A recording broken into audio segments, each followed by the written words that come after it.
Hi everybody, welcome. It's great to have you here. I'm just going to give it an extra couple of minutes just in case people are having any difficulties logging in, and then we'll get started. What I will say is, can you all have a pen and paper handy? Because I've got some tasks for you to do through the talk. So if you haven't got pen and paper, it'd be really good if you had pen and paper with you. So a couple of minutes and then we'll get started. Morning, everybody. I think we seem to have a stable number of people, so I'm going to get started. It's really great to have you here. I hope you've all got coffee or water or tea or whatever you need. What I will say is, there's a lot to get through in this 2 hours. We've got a lot to do. So what I'm going to do, I'm going to give you as much information as I can. We'll have a Q&A at the end, so I can answer any burning questions that you have. What I will say, which is what I always say, is if I don't have the answer, I'll find it for you. I don't necessarily know all the answers, but it's good for me to know more, as it is for everybody. So if there's anything I don't know, I'll find it for you. Please, as I said just now, have a pen and a piece of paper with you. That would be really good because I've got some tasks to do through it. And also, bits of this are going to feel like, I suppose to some people, they'll think, I know this already. Please go with it. There are elements of this that are really useful to reiterate, actually. If you know it and you're already doing it, just listen to it and then we'll move on to the next bit. But I find from my experience that it's really good to actually keep pressing certain points and the things that are most important, because this is the thing that's going to really embed it in everyone's thinking about what is needed to do what we're going to talk about today. So sit comfortably. We'll have a chat during it, and we'll start. So this is a talk about virtual fairs and online selling, and it's something that has been in the ether for a long time now, but people are still struggling, and it's something that I am deeply passionate about getting you all to a position where you can do your absolute best and shine, because that's what we need. So before I start, I put up this quote, and it's a really pertinent quote to this talk. The future is in your hands and the outcome is up to you. So I want you to have that thought running through your mind as we go through the next couple of hours. Oh, and I will give you breaks. You'll absolutely have a couple of breaks to just have a glass of water, stare out the window, grab a coffee, have a pee break. I'm a middle-aged man. I definitely need breaks. So I'll make sure that we also have a bit of mental space within this as well. So let's get started. Let's get underway.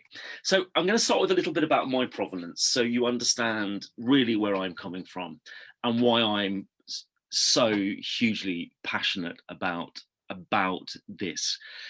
I started work with the design and making community over a decade ago now, and I actually started by working with 2 online galleries, which is why this is very pertinent to me.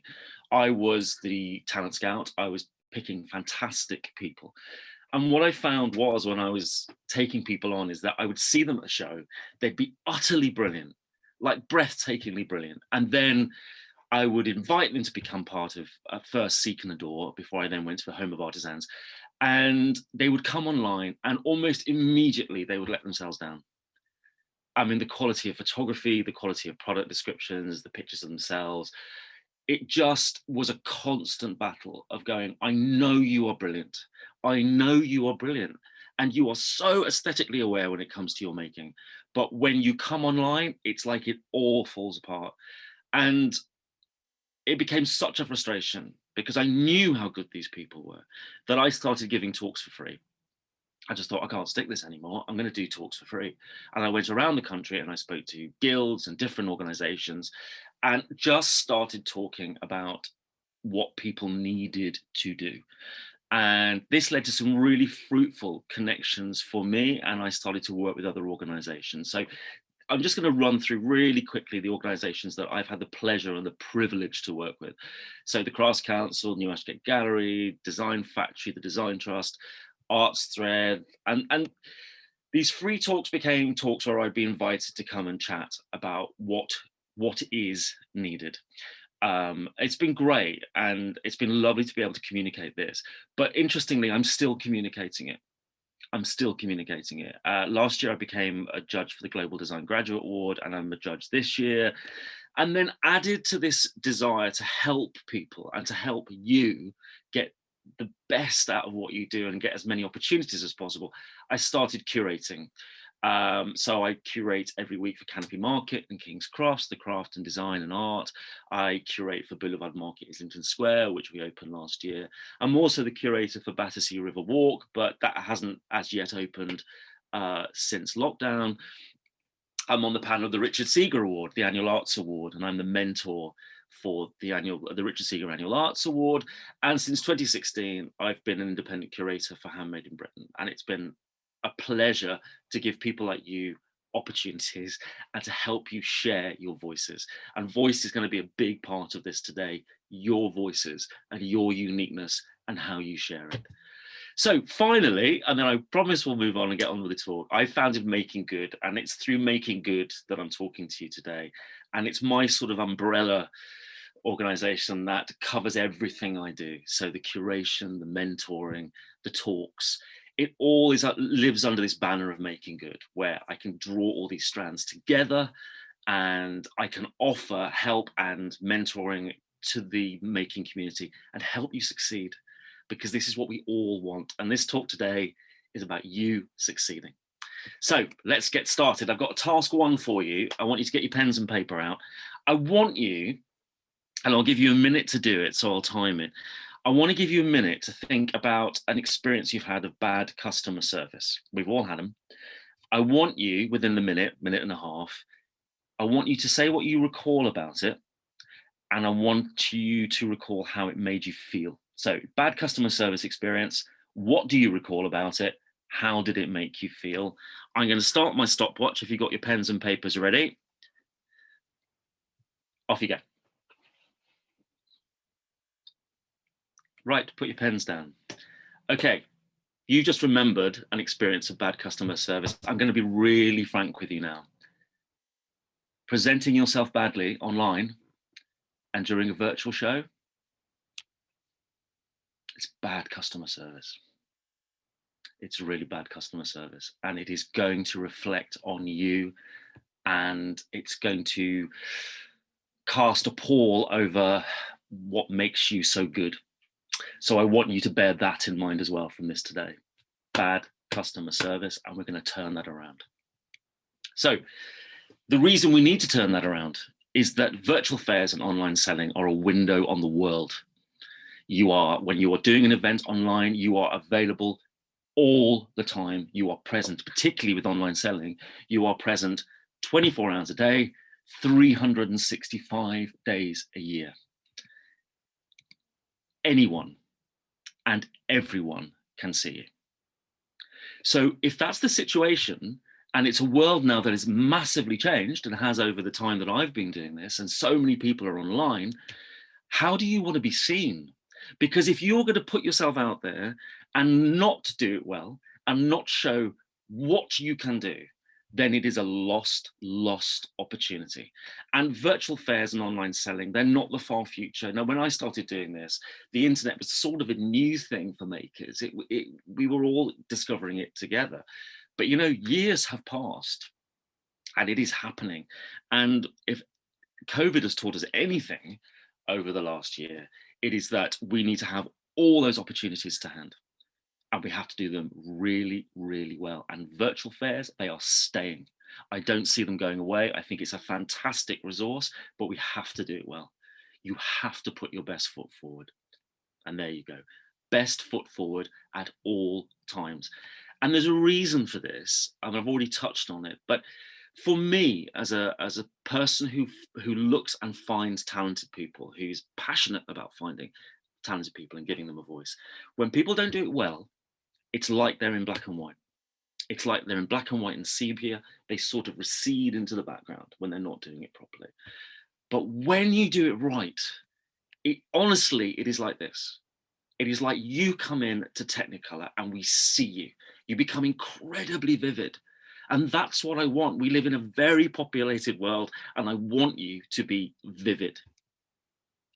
So first impressions count. I cannot stress this enough.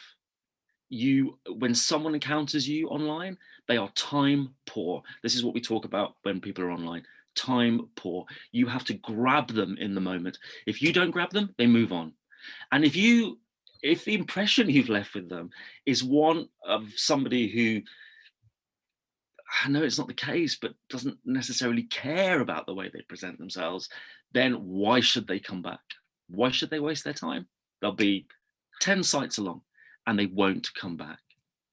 So this whole process is about you showing faith in yourself and your work. Doing your best online is showing the world you have faith in yourself and your work. It's also about respecting the needs of your customers. This is really important. What do your customers need from you so they can understand you and make a purchase? It's respecting your fellow makers, and I'll come back to this later, but it's really important that you put your best foot forward for the sake of the people that you're with, where we know we're only as strong as our weakest link. And if one person is letting the side down, it has an impact on everybody else. We have a responsibility to each other. And you have a responsibility to the site you are on. If they have shown faith in you, you must show faith in them. It is really, really important. The site, whichever you're on or whichever virtual show that you are doing, shouldn't be chasing you to do your due diligence. That's your duty, it's your business, and it's your responsibility to put your best foot forward. And then what's really important is consistency across all platforms. This is really key. What I find is, I'm going back to what I mentioned at the very beginning, which is about meeting really brilliant people and then going online and then finding they're completely different, is that it sows seeds of doubt. So if somebody meets you at a show and thinks, God, I really love that work, and aren't they brilliant and really engaging? And then they go online a while later and visit a site which is entirely the opposite. Somebody who has poor photography and doesn't appear to care, I'm not saying you don't, but doesn't appear to care, then it sows seeds of doubt. And you do not want to start doing that. So what we need is, across wherever you appear, you are consistent. Your quality is consistent wherever you are. Wherever I meet you, I meet the same person, the same engaged and outstanding maker. We live in a highly competitive world. That's without doubt. So what's important is, how are you going to stand out? How are you going to show how good you are? How are you going to make a living, keep making, and sustain a career? And how are you going to hold up against your fellow exhibitors? And this is the answer: by doing your best. By doing your best in all those different areas. It is an investment in yourself. It's an investment in your craft. So there's an old way that still exists, which is people mainly meeting people on the ground and dabbling a bit online, but not really wanting to go there because they don't understand it, and it worries them. And there's a new way, which is going, do you know what? This isn't going away. And actually, you know what? I mean, the fairs are great and I love them, and it's wonderful to meet people in person. But we as creative people have this whole other area now that is at our disposal, which we could only have dreamt of years ago. The idea that you could meet people in other countries or other towns, that they could encounter you, meet you, get to know you, buy from you. That's the new way. And it's got newer still, and it's developed further with the virtual shows. And we need you. I want you to succeed. And to do that, it is about getting you online and into the virtual shows, doing your best and being and showing the brilliant people that you are. So before we start, I'm just going to just bust some myths, actually, which hover around shows, actually. And I would really like to just bust those for a moment before we continue and get into the meat of what we're going to talk about. The first one is, doing a show is expensive. And this is really interesting because people very often don't do shows because they feel that they are too expensive. And I'm going to counter that by saying that something is only expensive if you don't factor in what the event is providing for you and what potential that event has in terms of opportunities, about balancing what it will give you. I want you to think about shows as an investment in yourself and in your work, but also to do your market research. What are the right shows? Shows do become expensive if you're doing lots of them and you're doing a lot of what I call sort of dragnetting, which is doing lots of events, trying to snag the customers as you go, but not really finding out where your customers are. Then it does become expensive. But if you're doing a show and you think, no, that's where my customer resides, that's where I will meet my customers, then suddenly it becomes a really powerful marketing investment of you meeting the people that you need to meet. Maximize that investment. Make that investment work. It's not just 3 or 4 days in one place meeting people. And what do I mean by that? I mean by making the benefits of a show precede the show, fall while you're at the show, and then last for months afterwards. And to do that, it's about, in advance of the show, telling people you're going to be there. So announcing the fact and celebrating the fact you're going to be there. It's also about going, who in the local area would I like to meet? So if you're going to go to Oxford or Chelsea or do one of the Made shows, then who in the local area could you meet? So are there press people you'd like to meet? Are there interior designers you'd like to meet? Are there galleries you'd like to meet? Shows offer you free tickets. Give those free tickets, invite people, use it as an opportunity to go, do you know what? I'm going to do a show, but I'm going to meet people as well. And while you're there, record the people that you're meeting. So get their details, build up a database so that after the show, all those people that showed interest in your work, you can keep in contact with them. So what you have now is not just a 3 or 4 day event. You have something that lasts for months, and that investment, the arc of that investment, lasts for months. And so many people who do this end up getting orders, and good orders, post the show. And that's what I want you to have. There's another myth that selling online and doing a virtual show, they take too much work. And that's false. I cannot stress this enough. It is incredibly false to think of it in those terms. Anything you do, and I've written it out in longhand here, but anything you do, whether it's learning to make, building a website, engaging in social media, and a myriad of other things we have to do as self-employed people, everything, if you're going to do it well, takes time. And selling online or doing a virtual show, they simply take the time they need to get the most out of them. So they don't take too much time, they just take the time they need. And finally, I can do this myself, which, and I'm not going to say false, because, you could do all this yourself. If you want to, it's not unfeasible. But you have to bear in mind, if you're going to do something like this yourself, rather than engage in a virtual show or what have you, is you've got to think about what the shows actually offer you. Because if you want to do it yourself, you've got to have a large and loyal mailing list. You've got to be able to produce newsletters. You've got to have a ready selling platform that splits everything into range and presents everything so that people can see it in a really clear and concise way so they can find what they're looking for. You have to then have dedicated advertising, newspaper and magazine advertising, leaflet drops, posters, social media, Facebook paid ads, payment systems, integral postage systems, insurance, paid staff in some, certainly if you're doing a show, and then add to this years of running successful shows and tens of thousands of loyal customers. And don't forget the clout that gifting makers have when they're grouped together in a curated space.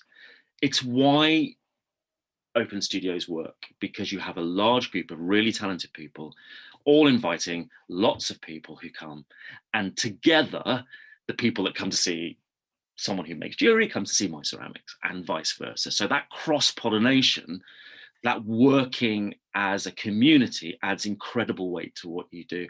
And it is something that you can't do alone. And you can try and start it, but you've got to sort of generate, you've got to get the ball rolling and start to generate that kind of interest. So this is what I've said. While working alone, it's feasible, but actually it's a great deal easier to take advantage of a setup that already exists. especially from one, and there are various of them that are established and highly respected companies. They bring everything to you and you can utilize it. And that's a very wise move, and it's a very good use of your time and your resources. So what are the benefits of selling online and of doing a virtual show? Let's look at these. A ready-made, tested and trusted platform. A ready-made customer base. Ready-made provenance. Years of experience to support you. The company of other excellent makers who also trust that space, so you can gauge the quality of that space. Ready-made marketing and newsletters that are based on formulas that have been tried and tested. Ready-made payment system, so everything is integral, and postage calculated. So if you bear in mind everything that is encapsulated in what you're offered in doing an online show or doing a virtual fair, what is asked of you is only asked of you to help you, your fellow makers, and the site itself succeed. That's everything that's been asked of you is purely flat. It's born of experience to help you, to encourage you to succeed. That is all that's being asked of you. So to recap, learning a craft takes time. Setting up a studio takes time. Gaining a reputation, we know, takes time. So setting up pages to sell online or do a virtual show takes time. But the time, I promise you, will not be wasted. It is really, really good use of your time, and it's usable elsewhere. But remember, and I want you to remember this, first impressions count. I cannot stress this enough. If you don't do it right, if you undermine yourself by not giving the best of yourself and the best to your work to succeed, people will move on and they have no reason to return. You're going to have to work twice as hard to get people to come back and take you seriously if the first impression of them that they have of you is one that is lackluster. Recap again. Every maker taking part has a responsibility to themselves, and they have a responsibility to their fellow makers. And in addition to that, they have a responsibility to the site that has shown faith in them by taking them on. So task 2, I'm going to give you another minute. Let me just reset my clock. So just write down, if you can, how many customers and contacts do you have on your database? If you don't have an exact figure, make an estimate, but how many people are you keeping in contact with at all times to push yourself forward? Go. And put your pens down and we'll move on. So what are the practical things you need to do to get the most value out of selling online and doing a virtual fair? So we're going to start going into now really practical things that you need to address to do that. Let's give you some tools to do that. First and foremost, what do you need? What's your story? This runs through everything you do. It's about what you stand for. So the story is really, really important. And it's about sharing your voice, and it's about sharing what is unique about you. And I adore this quote by Maya Angelou because I think it sums it up really in terms of what I'm saying. A bird doesn't sing because it has an answer. It sings because it has a song.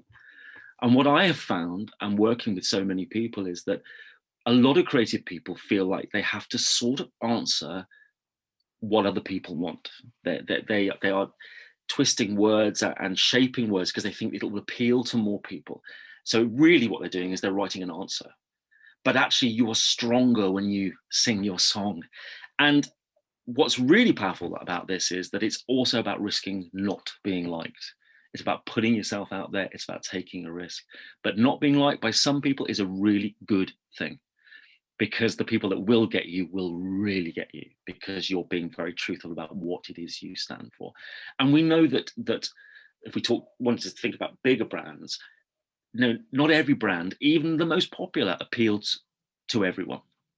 So I very much enjoy Coca-Cola ads, but I don't drink Coke myself. It's not something I like and I don't want to drink it, but I know it's really, really popular. So Even the biggest brands don't appeal to everybody. But this process is about you singing your song so that you stand proud with what you do and how you do it, and for whom and for what. And I want to just quickly, I've been researching this recently quite a lot, and there is a real magic to storytelling, because I know that a lot of people don't want to write stories, and they have all sorts of preconceived ideas about what a story is, and they worry about it, and they don't know what to write, and so they don't, or they keep it very contained, and they underplay it. And I want to share with you something that gives me the shivers, really, because I discovered the magic of storytelling, and it was through a scientist called Paul Zak, who's been studying what happens when we tell stories, what actually happens, what's the mechanism that occurs when we tell a good story. And he found that stories are integral to the way people communicate, and that when we tell a story, he noticed in his scientific research that to tell a story, whether it be in words or with a voice, has a profound effect on the listener. So much so that he says that when someone is told a story, the lights in the city of their brains, the lights just all illuminate when you're told a story. Like the brain goes into overdrive when it's told a story. And when the brain is told a story, it produces a chemical called oxytocin. Oxytocin is fascinating because oxytocin is the chemical that creates empathy. It's also the chemical that is produced by mothers, by expectant mothers, as they're about to have a child. And what oxytocin does, it's known as the love hormone, but it's also known as the hormone of connectivity. It's about community. And what oxytocin does is it connects people together. And it also means that when we're reading or when we hear a story, we start to sort of experience it in our own bodies. It's in the same way that a film can make us laugh or make us very scared, or a book can bring us to tears. That's the power of oxytocin. And one of the one of the results of oxytocin is that it forges connection, it forges trust, and it promotes generosity. So by putting yourself out there and telling a story, you're connecting across the ether to other people, and you're making connections with them. And as soon as you make connections with people, that's when they trust you, and that's when a relationship is formed. It gives me the shivers. I think it's the most wonderful thing, but it does mean that that's how powerful a story is and can be for makers, for creative people. And you also must remember that in terms of story, most people who encounter you will know nothing about you.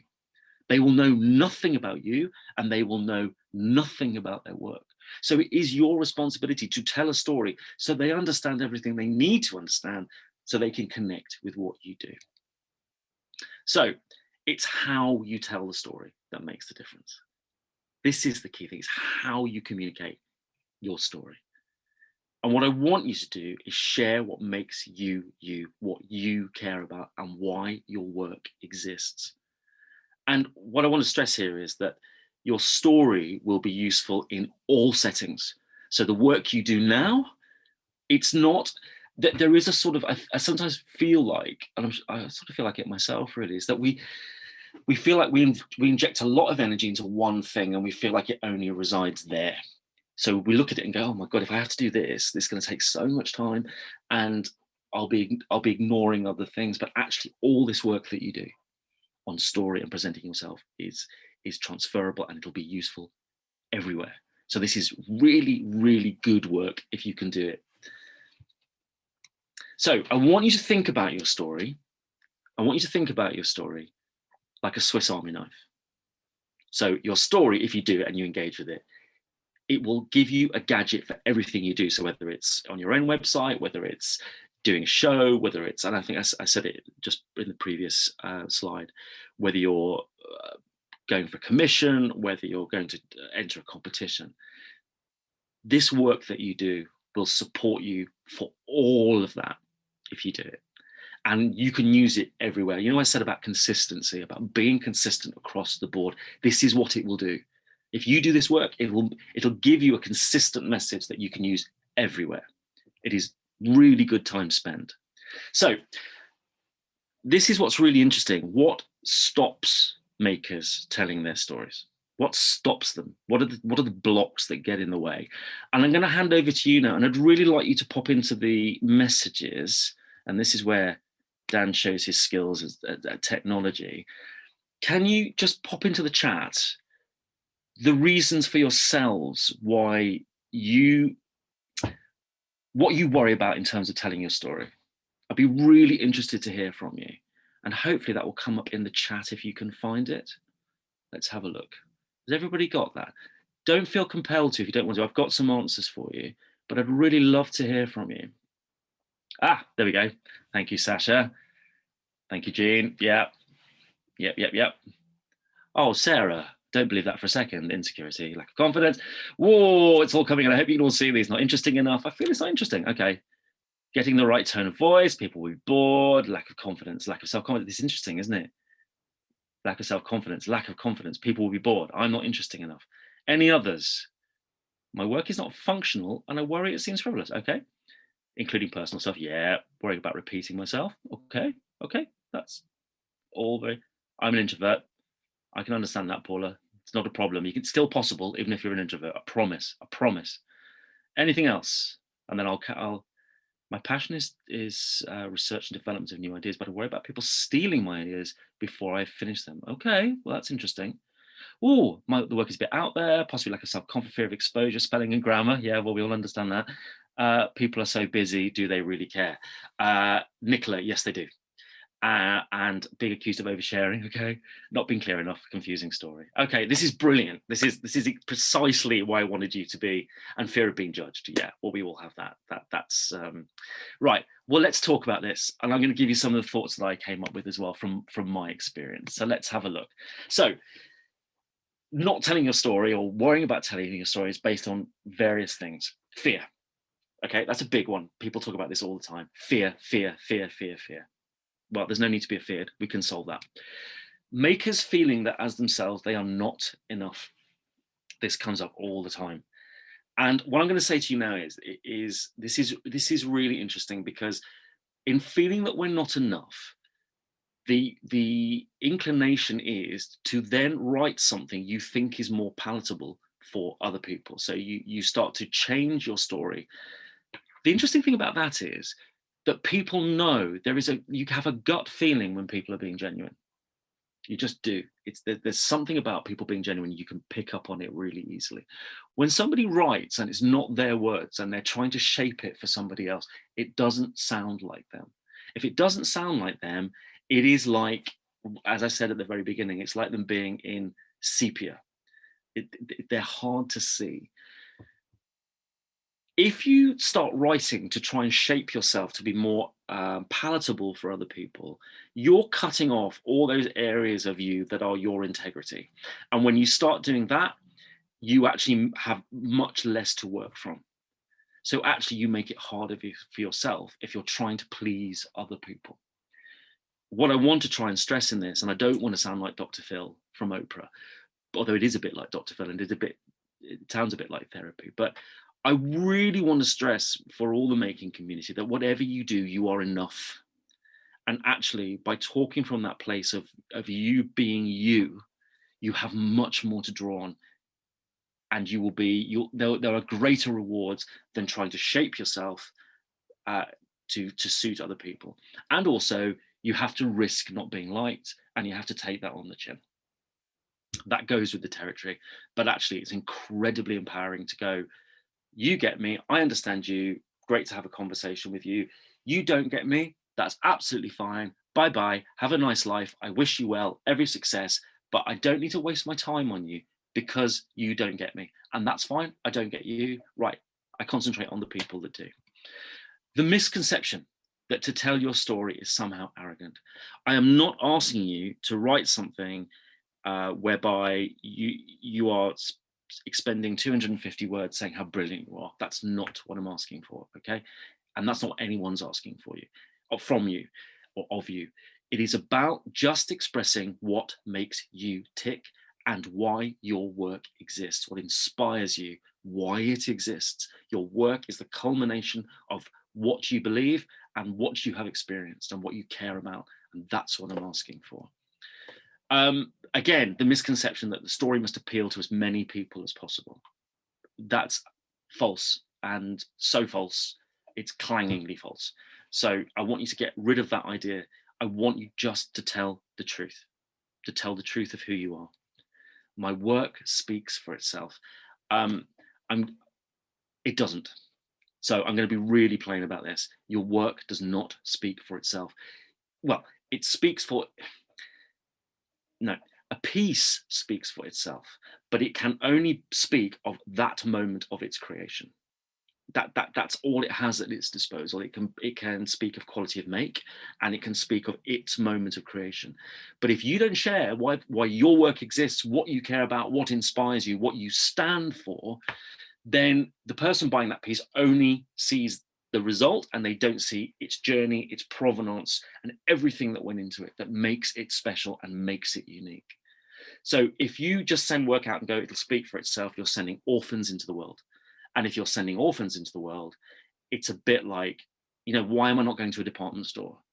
Because department stores are full of orphans. I don't know who designed it. I don't know where it came from. I don't know its provenance. I don't know why it exists. I just know it's pretty. And if I want it, I'll buy it. But that's not what we do. And so you have to speak for your work. And then finally, the notion that to tell your story must be a tell-all and make yourself vulnerable. No, it doesn't. It absolutely doesn't have to be that. It is not a tell-all. And I will come to why. And you don't have to make yourself vulnerable. You really don't. Some people's work is based on vulnerability, and they might want to share certain aspects of it because that's the context of it. But even then, they do not have to. There are ways of talking to share things without putting yourself in a vulnerable situation. So your story isn't about any of these things. Remember that within storytelling, you are always in control. You don't have to share anything you don't want to share. You only need to speak about what is pertinent to your work and your life as a maker. That's what I'm asking for. I'm not asking for a tell-all. I'm not asking you to share your darkest fears. It is just what's pertinent to your work and your life as a maker. No one is asking you to be the next Shakespeare or the next Iris Murdoch. Just be you. And there isn't times there. I do another talk actually, which is about how we access these things. And we can talk about that at the end and for you to access some of this stuff. But I genuinely am not asking you to be Shakespeare or the next Iris Murdoch. And there are ways of sharing your voice and accessing your voice. People simply want to meet you, and they want to know why your work exists. That's what they want to know. And again, if they don't know the provenance of the work, then they may as well go to a department store and buy something mass produced, because that has the same lack of story behind it. And your story is about showing faith in what you do. And if you don't show that you believe in what you do, why should anybody else? By laying out the story of your work, yes, it's a risk. And yes, you fear being judged. I mean, there is a risk of being judged, but I will say again, if they judge you, they're not your customer. Bye-bye, have a nice life, love you dearly, go. I will concentrate on the people that get me. Okay. And invariably, actually, going into some of the comments about being pretentious and all these elements, that a true story is rarely pretentious, actually, if you just tell your story. Some people may say, I find that pretentious. Again, bye-bye, you don't get me. But the people that get you, that understand what it is you're saying, will get you, and they'll follow you. So what is a maker story at root level? What is it? What does it consist of? In its rawest form, it is simply this. It's the creative journey you've been on up until today. That's it. That is the story. What is encapsulated in your journey that impacts upon your work? And what's brilliant about this, and it's something that mass-produced work cannot for a moment stand up to in big brands, is that your journey, every time you make something, every time you complete something, every time something goes wrong, your journey, the cog turns and your journey goes that bit further. and it keeps developing. And every time it develops and every time you make something, it gets deeper and it gets richer.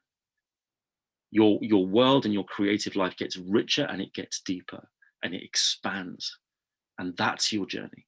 So what I'm saying is you give the journey of your pieces, and that's your story. And then you can utilize your journey then in blogs and going forward, and how you communicate with the wider world on social media and wherever you present yourself.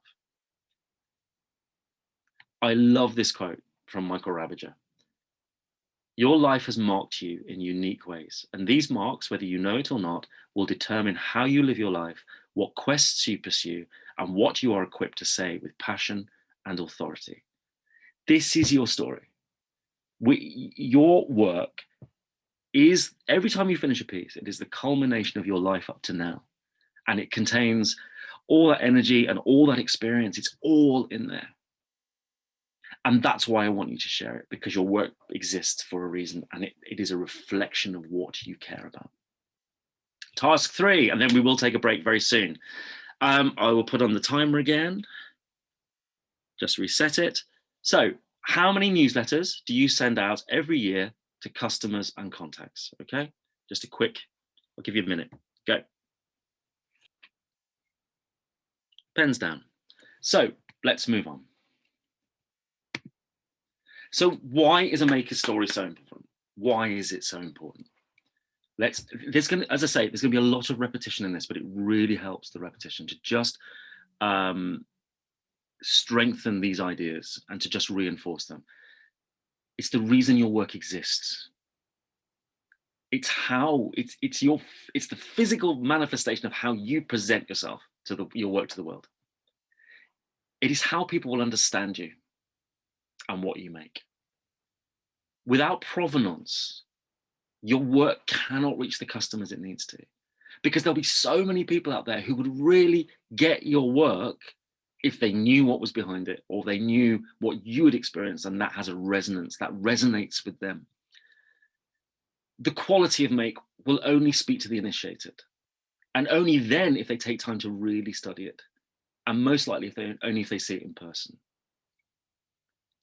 You need to be the ambassador for your work, and your story is part of that ambassadorship. Your personal story is what makes you human, it's what makes you relatable, and it's how your art touches the world. It's the reason it is out there. It's how it touches other people. Your personal story gives your work its provenance and its reason for existing. Again, when your story touches another, and in you, they recognize something in themselves, that's when the magic happens. When they go, I understand that, or I care about that, or that inspires me. That gives me a buzz when I see that Art Deco building, or when I see that plant, or when I go to that place. That inspires me too. And this is a really interesting quote by Simon Sinek. It's not entirely true, I don't think, with making, but it is really interesting. People don't buy what you do, they buy why you do it. And there's deep truth in this, in terms of people have to bring themselves to your work. They want to bring themselves to your work. They want to see something of themselves. That reflection of themselves is what makes them want to take it away. So what to include and what not to include. Let's go into practicalities. Very simply, and there'll be repetition here again, but it's really worth repeating. Include only what appertains to your work, what inspires you, who inspires you, why you make, why you've chosen your discipline or why it chose you, and what drives your creativity. Don't include what you had for breakfast, all that sort of extraneous stuff, unless, of course, it has an impact on your work. If something you've seen in a day has massively impacted your work, then share that, But don't share anything that makes you vulnerable if you don't want to, or anything that crosses boundaries. You're not obliged to do that. You're just being asked to share what sits behind your work. And remember, you are always in control. This is always within your auspices. It is always in your control. But this is what I hear about stories. Well, don't worry, you don't have to be a writer. And again, what I might do at some point is talk to Piyush about doing another talk about how we access some of these ideas, because there are ways and means of accessing voice and accessing story, which are really helpful and really easy. And if we have time, we can talk about them at the end. But your story, I want you to think about this. Your story is nothing more than a conversation. So the kind of conversation you have when you're at a show, when somebody asks you a question and you lose yourself and you're chatting about what you do, that's what I want you to have. That's your story. It's about how you talk about your work unself-consciously. So how to tell your story? Well, mainly what I'd like you to do is bear it in mind that you're a living person. You're in the here and now. So wherever possible, I'd like you to use the first person. So you're present. Some people use the third person and it can work, but I tend to find it puts a sort of distance between the reader and the person speaking. And what's really nice is if you feel like you're speaking, the person that you're engaging with is speaking to you directly. And what your story needs is you. Your story must contain why you do what you do, what matters to you, why you are a maker, why your work exists. Because what you make is an embodiment of who you are. It's a physical manifestation of what you believe. It exists because of you and for no other reason. If it weren't for you, that work would not exist. So back to Simon Sinek. People don't buy what you do, they buy why you do it. And the full quote, which is really interesting, is actually, people don't buy what you do, they buy why you do it. And what you do simply proves what you believe. When you're able to express what you stand for, that's when you're in technicolor, when people get you, and also people don't like you, but the people you need to speak to hear you. Now, if it's really tricky finding why you do what you do, then look at it from a different angle. What would it mean if you couldn't make? What are the implications? What would be the implications if you couldn't make? Because sometimes, a bit like a painter painting a portrait, will turn the portrait upside down so they can start again. Rather than looking at a face, they can look at shapes and proportion. It's the same thing. It's turning the whole process upside down and going, okay, if I can't find out why I do make, what would it mean if I couldn't? If I didn't and couldn't make, what would be the impact? What would I lose from my life? So when it comes to your story, I'd really like you to change your perspective and not think of it as something that is some sort of adjunct that people ask you to do, which is frustrating and worrying and crunchy and something you prefer not to do. I'd like you to think about it as something that is really necessary, but something that is also incredibly positive for all those reasons that I gave you, for all the oxytocin reasons. I want you to be able to think, no, there's a reason to tell my story. And if I tell my story, it has real impact. And if I do that, the opportunities for me and my work will increase and they will grow. It's a really positive thing to do. Try and get out of the idea that it's a scary thing to do, and actually let's work on the positive side and what it can achieve for you. So task 4, how much do you spend as a business on marketing every year? On marketing yourself? I'm going to give you a minute. And I'm giving you a minute so you can think about all the things you do. And put your pens down. So let's move on. So this is really interesting now, where your true story resides. And I want to give you a little tip here, because story invariably doesn't reside when we are sat in front of a piece of paper staring at it, trying to squeeze it out like a rag, desperately trying to eke out a story and trying to search for it. There's a place where our story resides. And it's a place where, and I've got a number of analogies, but actually there's a really good one here that I've just remembered. When somebody asks you, if you, as we all do, we all know fantastic people, and there's that feeling you get when someone says to you, do you know somebody who could make this for me? And you go, oh my God, I know this amazing person. Now they're a jeweler. They're based in Bolton on the Water, and they make these extraordinary things. And there's a moment that you go into of total unself-consciousness, where you just share a story because you believe it, because you know that person is really good, and you just want to share it and you can't help it. And we do the same at shows. It's really interesting where I get people that say, oh, I don't communicate very well. And then you're at a show and you're chatting to them on their stand and you go, why that glaze, Marion? Why that glaze? Why have you gone for that? You know, and then suddenly Marion loses herself in telling me about how that glaze is formed and how she found it, and it was such a tricky process, but she suddenly found it, and then Marion loses herself, and that's where the story resides. The story resides in those places where we are completely unselfconscious, where we just share, and words flow out of us. It's that kind of creative flow. That's where the story resides. And a lot of the work I do with people is trying to access that, those free moments where you're able to just talk. And again, if we have time at the end, I can talk you through one of those exercises to help you access that. So let's move on. So this is vital. If you make beautiful things, then your presentation must in every way be as considered as your work. This is going back to consistency. Don't give anyone a moment to doubt you. And this takes us neatly into photography. And I know that Yeshan covered photography last week, but I'd really like to, quite a lot of this bears repetition. And so what I'm going to do now is talk through good photography and bad photography, or just not suitable photography, just to reiterate and to strengthen this message about what you need. First and foremost, photographs are not for you. They are for your customers. So an arty, moody shot can be lovely, but you've got to think how it will sell your work and how clear the work is within that photograph. Customers need to see what they'll be getting. They need to be able to see it, visualize it, see it. They need to see how the work will fit into their lives and into their homes. They need to be given those steers to help them. A piece of jewelry photographed on a scrap of worn hessian next to a pot plant might look nice as an image, but how does it tell you about the piece and how it can be worn? These are the key things. What does your customer need? A customer is not going to use jewelry to hang by a pot plant. They need to wear it, and they need to know how they wear it. If you want to be the best at what you do, then you have to show what you do at its best. There are just no two ways about it.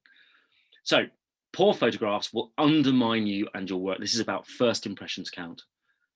They'll undermine the site you're on and the virtual show, and they'll undermine your fellow makers. So I'm going to show you some mock-ups of poor photographs. Hope you're ready for it.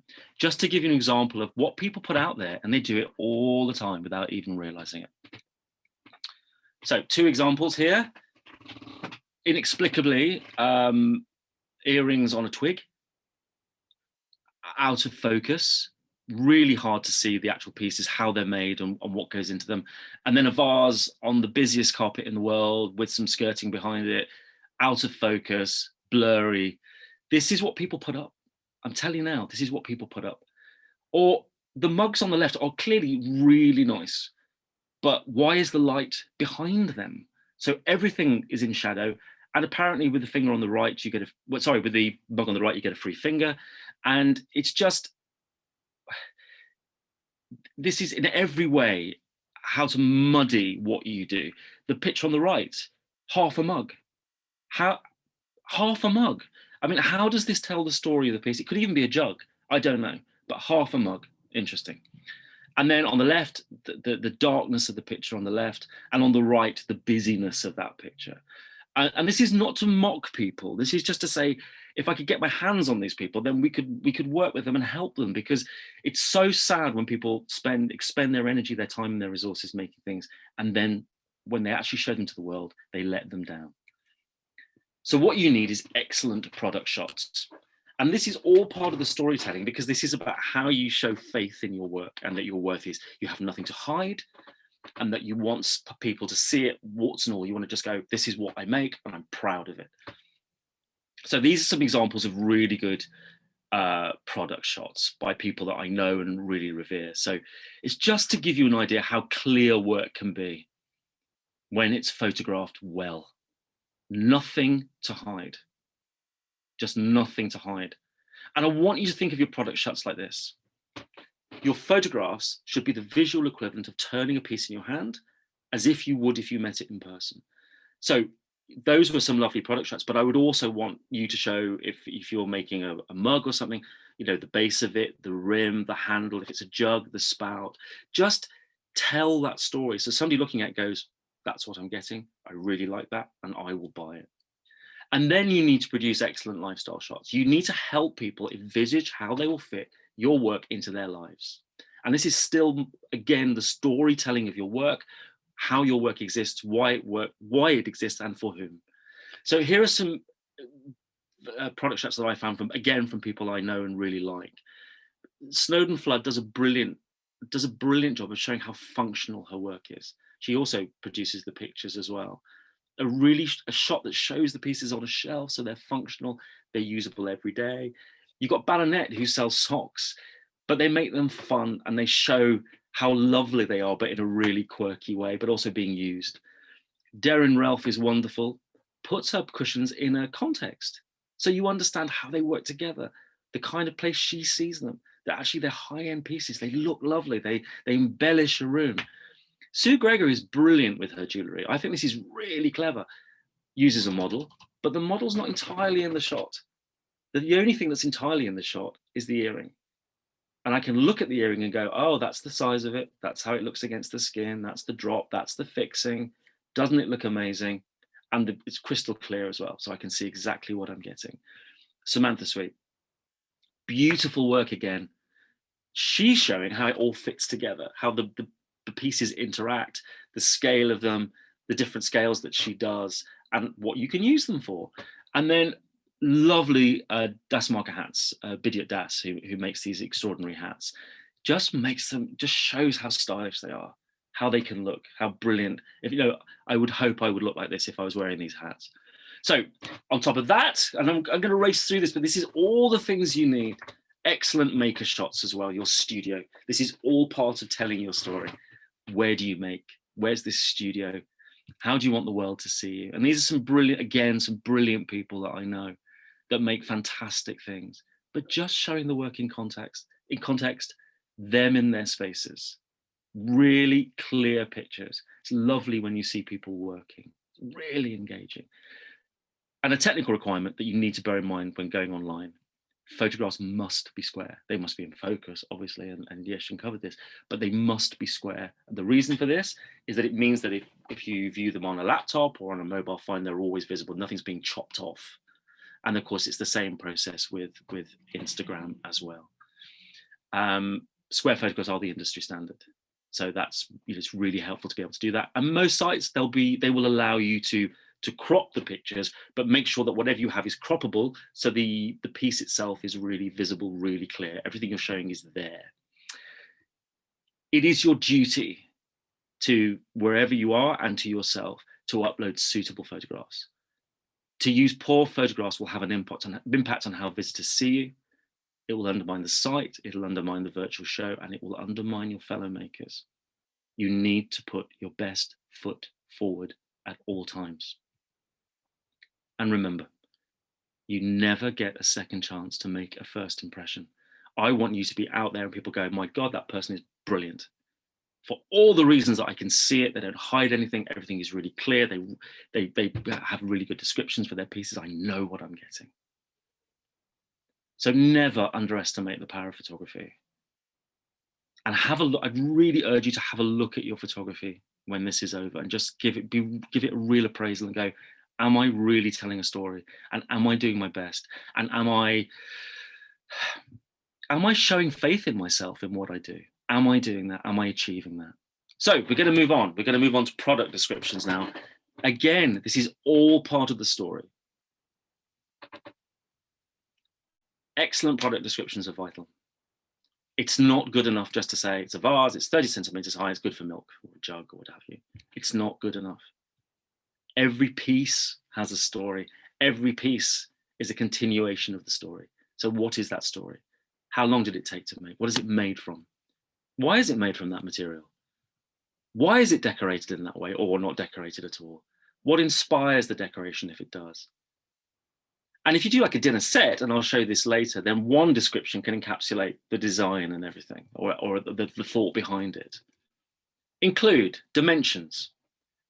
Care instructions, really important. Dry clean, hand wash, keep out of direct sunlight, do not clean with abrasives, microwave safe, dishwasher safe, and lifestyle shots showing a piece in context. Because the context makes it so much easier for a customer to see how the piece is used, its scale, and how it will fit into their life. Really, really important. And this is, I'm around handmade work all the time, and even with dimensions, I always get the scale wrong. In my head, I think, oh, it'll fit there, and then it doesn't. So scale, a picture showing the scale is really important. I want you to give every piece you make the best chance of a new life. So send out your work into the world when you show it with the best possible chance of success. So your pieces have a life, a story, a history that mass-produced pieces simply do not possess. This is part of your armory, and a really powerful part of your armory in a world that we know is overstocked with things that we can use and buy and utilize. If you want to compete with the mass-produced world and all the makers out there, and there are so many of them, you need to share what makes you and your work unique. So moving on, and we're going to move backwards for a minute, which is, I just want to make sure that then when you're doing a show, comes back to consistency, the importance of consistency. I'm going to restate it again. Ensure your standard of show reflects how you present yourself online and vice versa. So you are always telling a really consistent story across the board. This is how you will tell the strongest story about what you do. Your stand is how your story meets the world face to face. So whatever you present to the world face to face needs to be elsewhere as well. So that consistent message is there. Again, first impressions count. If you give the impression you don't believe in your work, then why should anyone else believe in it? It is incumbent upon you to put yourself out there in that way. Again, consistency counts. I cannot stress it enough. And how do you want the world to see you and your work? How do you want them to perceive you? How do you want them to respect what you do, and for them to see how you care about it, what it means to you? So task 5, how much do you spend on a single show? Just out of interest, or give yourself a mean figure. I'll give you a minute. So I want to just quickly show you examples of makers who get it right, because it's all very well me going, in separate tranches what's required, but it's quite helpful, isn't it? It's very helpful to see how when people are getting it right, because it just gives you it gives everyone a kind of base level. You go, okay, if I can do that, then that will be really good. So this is the marrying of story, maker studio shot, product and lifestyle, and product description. And I've got 3 examples for you of people that I really admire and just wanted to share, because I think for my money, they get it really right. First one is a ceramicist, Victoria Clare Dawes. Now, on the website for Handmade in Britain, the product description can be maximum 200 words. Victoria uses this really cleverly. So this is a picture of one of her ranges. And then she writes this, so she fits it in really, really well. So consisting, gone back, let's try that again. Consisting of a bread bin, butter dish, butter and bread knives, and a 9-inch plate, the collection is a celebration of a self-contained family life. A life spent providing for and taking care of each other through industrial and domestic work, with the kitchen table at the heart of the home. The pieces are designed for everyday use. Relatively simple in form, they draw inspiration from pieces of industrial structure and the decor of the home that Dennis and his wife created together. The surfaces of the pieces celebrate a harmony between 2 very contrasting veins of hard work undertaken in the steel industry and the home to take care of each other and bring up a family. A red brick house with strong blue trim, decorated with anaglypta wallpaper, faded floral carpets, net curtains, and carefully displayed trinkets. Walking into Dennis's house was like taking a step into the past. He told great stories of his family and a life working in the steel industry. While I knew Dennis, he lived to honour the promise he made to his wife's father when she moved to Sheffield from Wales, to always look after her. You see, I mean, that is just beautiful. It tells a story. You can see it in the pieces and the clarity of the photograph and the way the pieces work together. This is one of her lifestyle shots in context, really simple, but shows the work in context, shows how it works as a set as well. And then she writes, and this is lovely too, the way she writes about her art. I use red earthenware, the most abundant clay on the Earth's surface. Through its formation process, the clay travels through glaciers, rivers, and streams, breaking down and picking up oxides and detritus that provide its rich color and low firing properties. Having emigrated between England and New Zealand at an early age, choosing to travel and studying the upper Midwest of America, I feel connected to earthenware as a material affected and formed by the places it has passed through. My studio is now based at Pisa Moorings in Cromwell, Central Otago. Using the potter's wheel and slow, repetitive mop-making processes, my practice is a meditation on the past as I make tableware inspired by memories of my home. Drawn from a romanticized nostalgia for people, places, and traditions, I bring together snippets of banister spindles, soft drapery, embroidery, and loose pajamas to decorate pieces to be used and shared around today's tables. Built from memories of the past, at the beginning of new traditions, my cups and plates find life on and off well-loved sideboards, growing in character as they pick up chips on their rims, the patina of a life well lived. I mean, beautiful, beautiful. Nihal. Now, Nihal does Canopy Market. So he's someone I've known more recently. Really lovely, really simple shots. Says what it is. Hosting this weekend? Direct address. The ornate and functional hibiscus marble serving board is the perfect way to dress and serve up appetizers at dinner parties that will surely impress guests. With its simple marble design, the multi-purpose marble board can be used as both a cheese board and a serving board. Turn it over and the plain back can also be used as a chopping board, keeping one side for cutting and one side for serving. And then all the dimensions. And then, really cleverly, he puts all his work on recipes. So he shows how you can use it and how beautiful it looks with food. He writes, my obsession with geometric patterns comes from the complexity of their design and the perfect balance of their mathematical elegance. I am most fascinated in the way geometry is used by different cultures, how form and shapes are manifested in many ideologies, beliefs, values, and traditions. This is why, when it comes to my work, I take a personal approach to my designs, drawing inspiration from the range of cultures and identities that exist both in London and myself. By analyzing, dissecting, and merging different cultural patterns together, I design unified prints, echoing the commonality between us. I want people to feel a personal connection to my designs, blending warmth and familiarity with a contemporary freshness. My patterns are a celebration of cultural inclusiveness, while simultaneously embracing our differences. This is why, when it comes to my work, I take a personal approach to my designs, drawing inspiration from the range of cultures and identities that exist both in London and myself. Beautiful, beautiful, beautiful, beautiful. And then Mari Abbas, based up in Scotland, beautifully soft, cozy knitted snood. The colours and design are inspired by creel buoys that float in the surf, made with the finest merino wool and cotton highlights with hand-dyed gradients of colour. Each snood is knitted individually and hand-finished with the greatest care. The designs are textured, abstract landscapes inspired by the Shetland Islands, and then what it's made from, and then its size, its dimensions, and then designed and made in Scotland. And then she writes, and this is where someone uses third person, but it does work. Mari Abbas is an award-winning Scottish textile designer known for her luxury contemporary accessories. A passion for colour, design, and hands-on craftsmanship is the driving force of the work. Born and raised in Shetland, these stunning islands have become a fantastic source of inspiration. Having spent much of her life exploring the wild landscapes of Shetland and experiencing the rich textile history, Mari's work has become a way to express her heritage. The resulting work reflects an abstract of the islands, land, and seascapes. The design studio is based in Dundee, Scotland, where all our products are designed and made.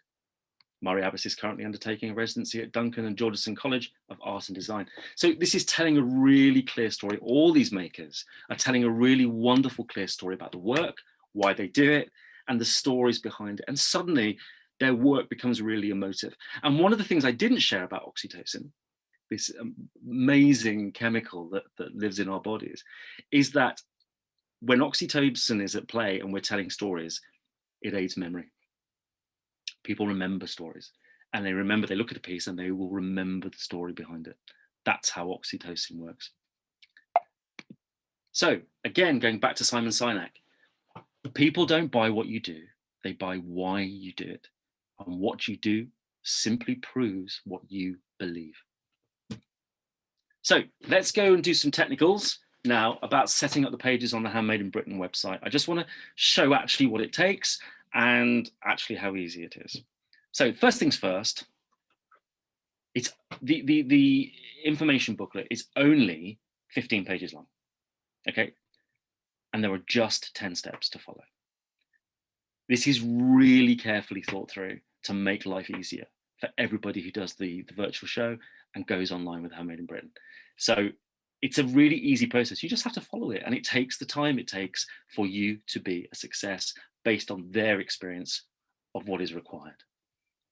So follow the 10 steps, you'll be fine. And the extra details. There's a real value in doing online demonstrations during a virtual fair. There really is. And the usual response when a maker is asked to do an online demonstration is basically this. It's utter panic and they want to run away. But actually, it is really, I have seen recently, and I've been chatting to Pia Suri of Handmade in Britain about this. What's amazing about the online demonstrations is it allows you to tell a story. It allows people to meet you. It allows you to engage with your work in a way that obviously you can't do when the work is on the site, but on its own. And so what it does is it creates this connection with an audience. And what's really interesting about online demonstrations is they tend to increase sales for that particular person because people have experienced them. They've heard them, they've experienced them, they understand what goes into the work, why, and they hear their voices, and it encourages people to trust and to engage, and then sales happen. So I would really encourage you to, I know it's scary, but I'd really encourage everybody, if they're offered it, to do an online demonstration because it offers huge potential in terms of sales and extra exposure. Yes, it's scary. Doing anything in front of people is scary. I get scared when I do talks, but it's the payoff. You have to think of the payoff afterwards. It's a tiny amount of time, really, in the big scheme of things, to do an online demonstration for huge potential benefits.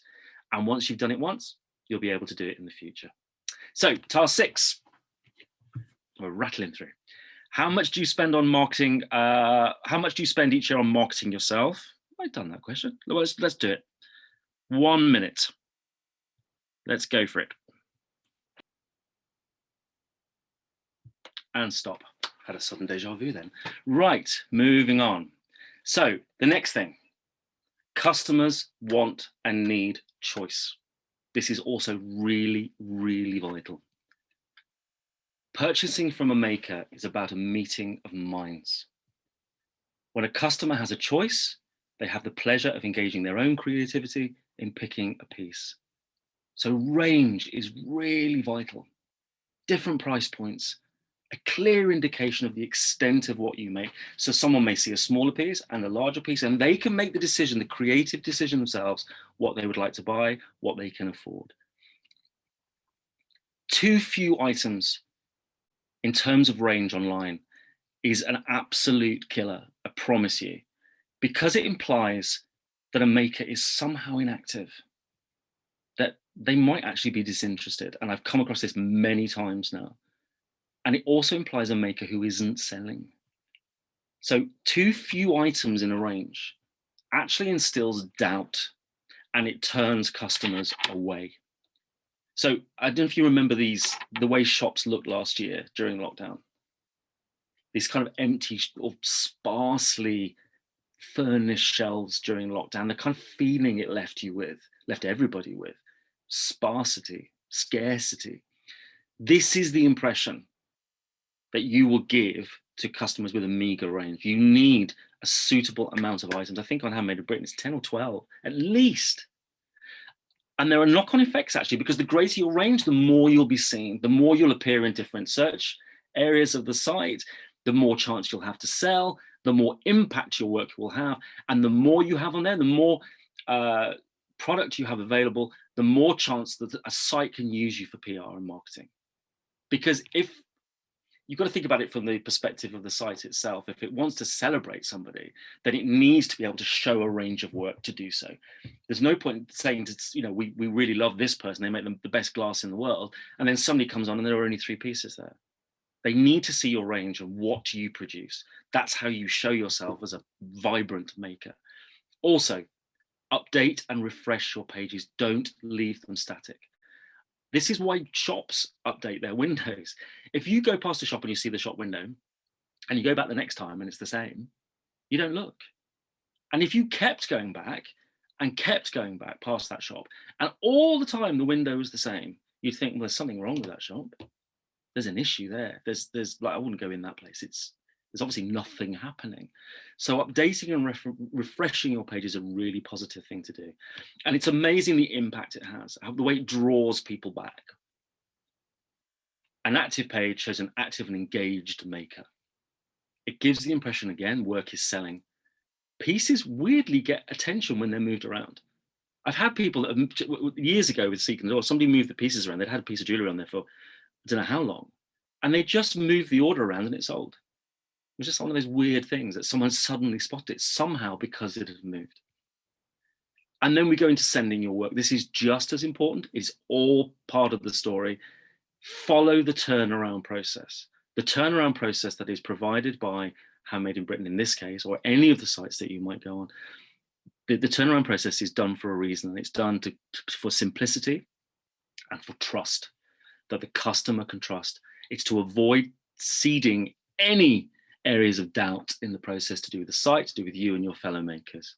It's about communication and it's about efficiency. And send the work beautifully. If you make beautiful work, send it beautifully. Something turning up looking like the way it looks on the left compared to the way it looks on the right is massive. You make beautiful things, send them beautifully. They arrive beautifully and with care. That is all part of you going, I am someone you take seriously. It also promotes further sales. Posting your work. Now, there's a real benefit here in offering free postage. And I noticed this years ago, but it's really worth considering, factoring in what the price of postage will be and having that included in the price.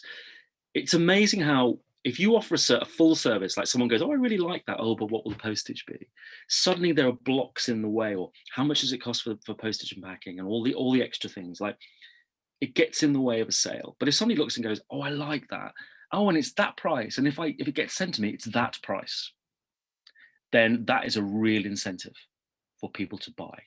So I'd really urge you to include free postage in your items and ensure your items are tracked.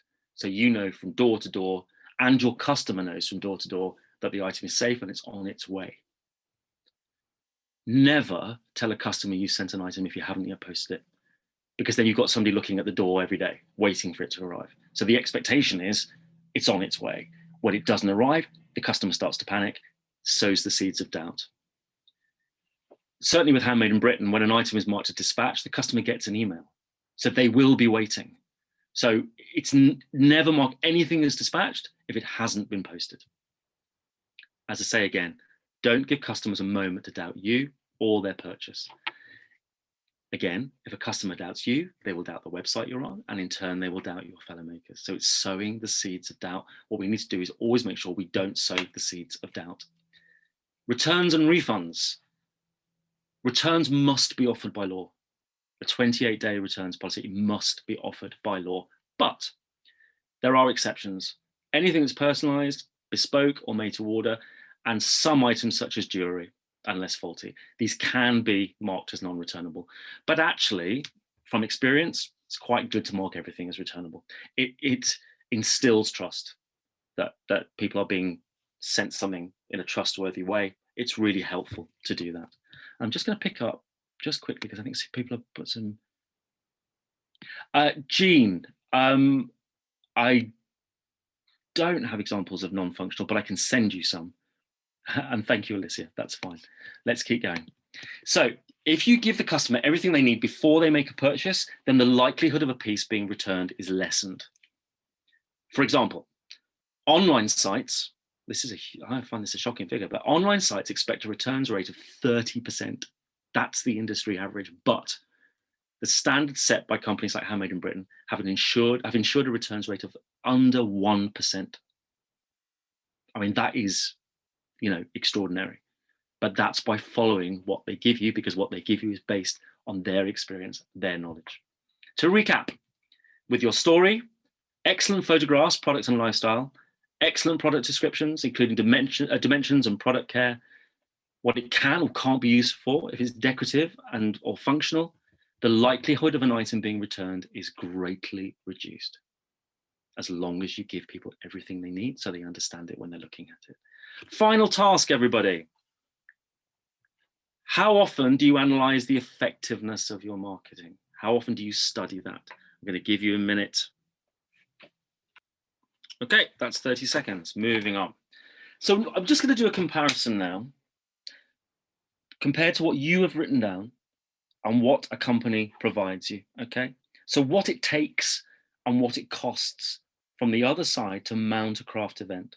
So in months, 12 months before the venue's booked, 7 to 8 months before design work begins, 6 to 7 months before, booking processes, schedules, suppliers are planned, marquees, toilets, marshals, electrics, generators, water, security, stand builders, ticket sales, marketing and advertising. 6 months before, in the case of the Handmade in Britain team, a full office team is now working full-time on the show. In the final months, the event plan is drawn up, catalogue produced, stands allocated, constant liaising between technical teams.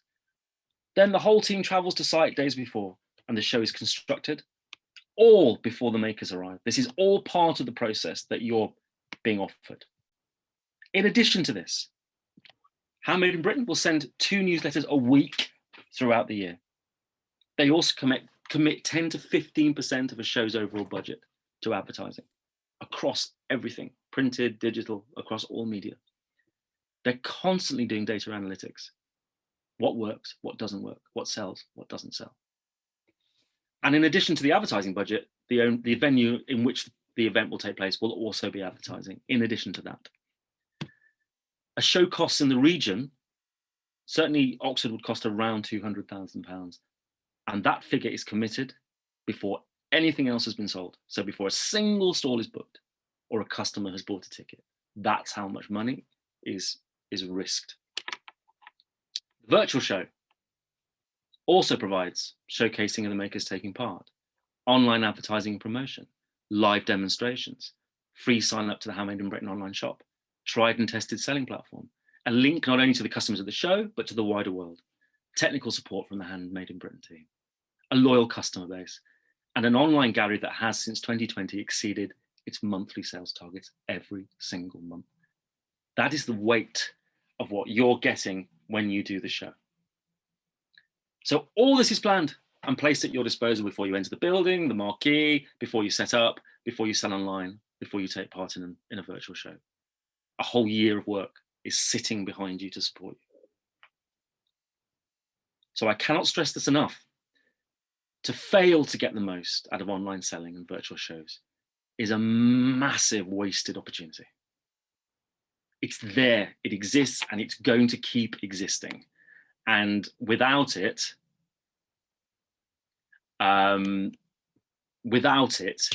you, sorry, I just read a message from somebody.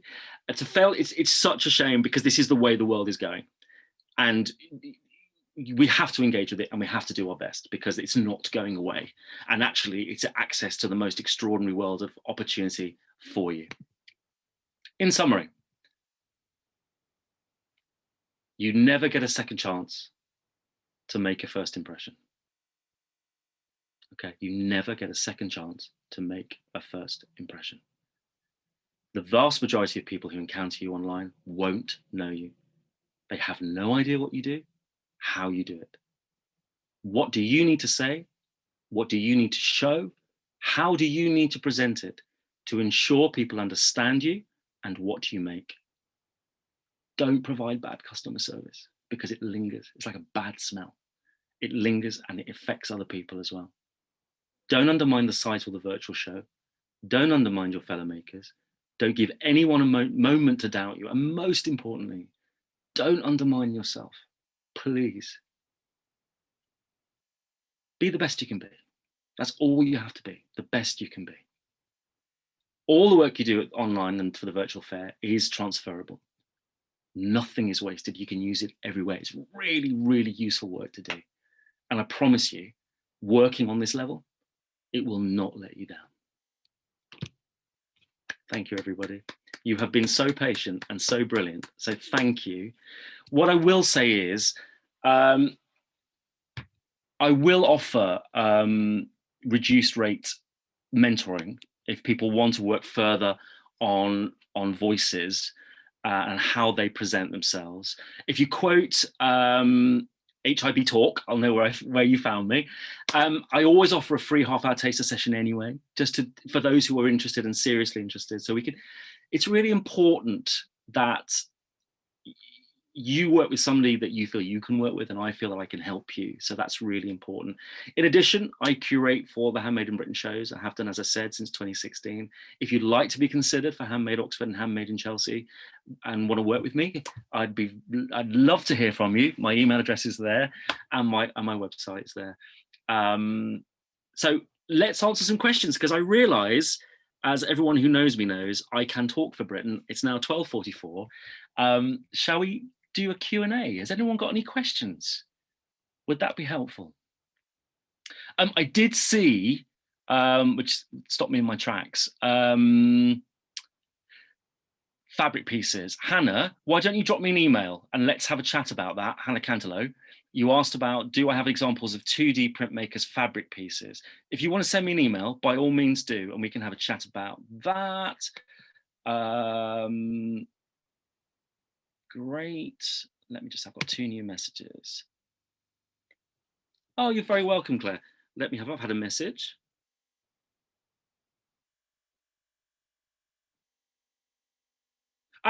And just a little bit of news from Handmade in Britain.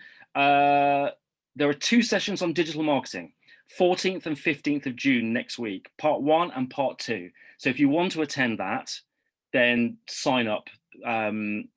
These are really good. Well, that sounds terribly arrogant, doesn't it? But I mean, I think they are good sessions.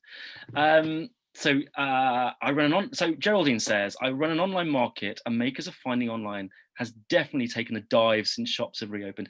It will do. I mean, that's inevitable, Geraldine, but it will come back up again.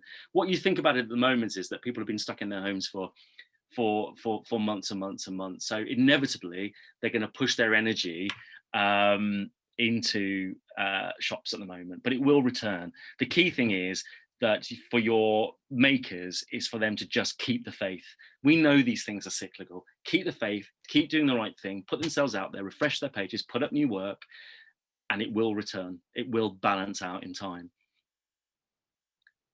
Geraldine, my feeling is that it's important to keep, yes, absolutely, Geraldine, keep momentum going, absolutely and utterly. Don't lose momentum. Right, I've got lots of questions now. Let's have a look. Bear with me. All right. Yes, do you have any advice for those working on a very tight budget for things like photography and branding, or those who've only just started trading? Okay, so if you've got a really tight budget, then obviously you've got to cut your cloth.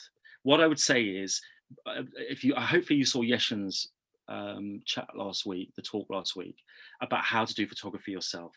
Just look at really good quality photography and then copy that. So look at it and follow those examples, so you can do it more cheaply. Branding, etc. I think, do you know what?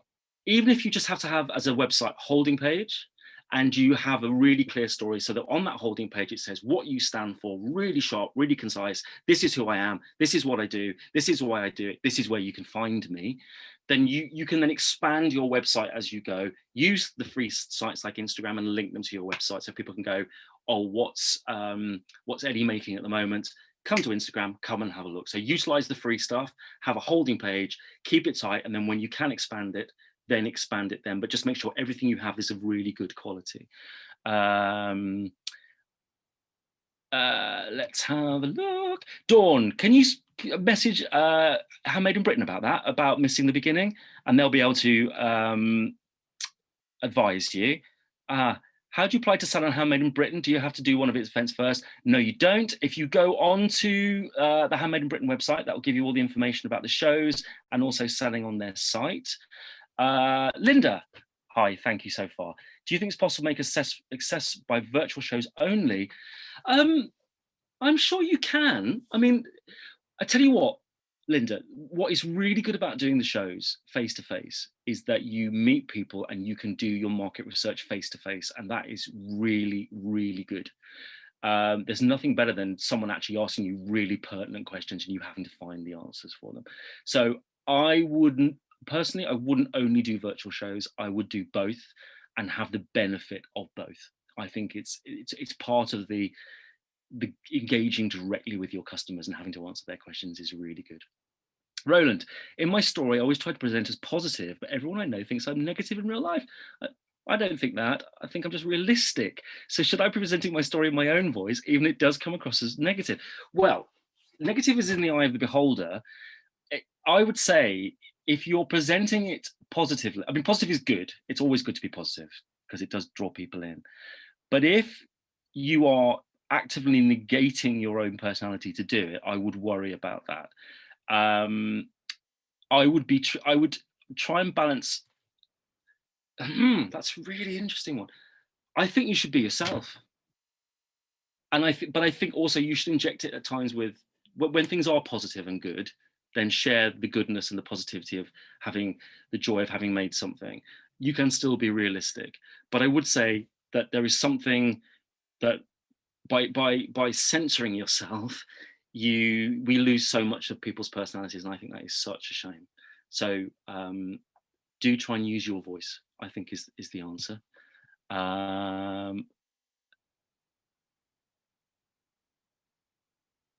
So what if you try? So Nicola Beck asks, what if you tried your best with all of this, but traffic to your site is really low and Instagram is so noisy you're not getting to new people? Okay, so what I would say is, Nicola, where else are you selling? So where else are you being seen? Because if you're only being seen in very small spaces, obviously it's very hard to have people pass by. So do you sell on other sites? Can you then have connections to those other sites? And also, who are the other people that you're connecting with? So what I find is that with social media, it can be very much that we talk about ourselves, but actually social media really thrives on generosity. So if, Nicola, you are selling yourself, as it were, pushing yourself, but also really celebrating other people and the people that you admire and going, this work is marvelous. It's amazing how quickly other people will do that for you. And then it becomes a real community of you sharing and people sharing you as well. I think just trying to sell yourself can feel a bit soul destroying at times.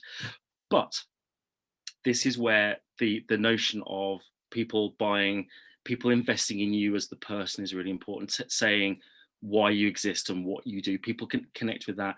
There's some fantastic talks online about the difference between selling factual information and how actually that turns people off, and how actually sharing a story and sharing yourself has much more impact on other human beings. I hope that makes sense, but you're very welcome to email me. Very welcome to email me if you want to talk further. Oh, how much do I charge for mentoring, Carol? I charge a special rate for people who do the talk. It's £55 for the hour. I set you goals. We talk about what you want to work with, and included in that, I also ask you, after I've set the goal, before we have our next session, to send me what you've been working on, so I can look at it in advance, so I come to you prepared. The notion of the way I work is that it doesn't have to be a regular thing. It should just be something that we do when you need it. It's good to have set goals and time, but I also am very adamant as a creative and a freelance myself that whatever I provide should be cost effective and time effective, so that you use it when you need it, and I help to support you, and we get you off the ground. Karen Whiterod. Let's have a look. Sorry, I just lost you, Karen. I'm at the early stage of a new creative venture, and this has been. Oh, thank you. I thought it was a question. You're very welcome, Karen. Great. Okay, Nicola, but you're always welcome to contact me. Geraldine, online markets are great to build communities on social media and are most affordable too, as long as they have a limited number of makers and are curated. Great if you're getting so. Yeah, exactly, Geraldine. Precisely. Always go to somewhere that's curated. Go to someone where people oversee what's there. It's what I curate for Handmade in Britain, but I also curate for, as I said at the very beginning, for Canopy Market, Boulevard, and that's curated. It's about me going, right, what works? How does it work together? How do people breathe? How do people have room to breathe? It's really important that you're placed in a space where you feel heard, where you're seen, and where you're supported. I think that's really, really important. couple of questions in the Q&A. I think I've answered those. Handmade in Britain, but thank you. Yeah, don't have a cringe slasher. It's when it's done well and when you feel like you're really talking, people really hear you.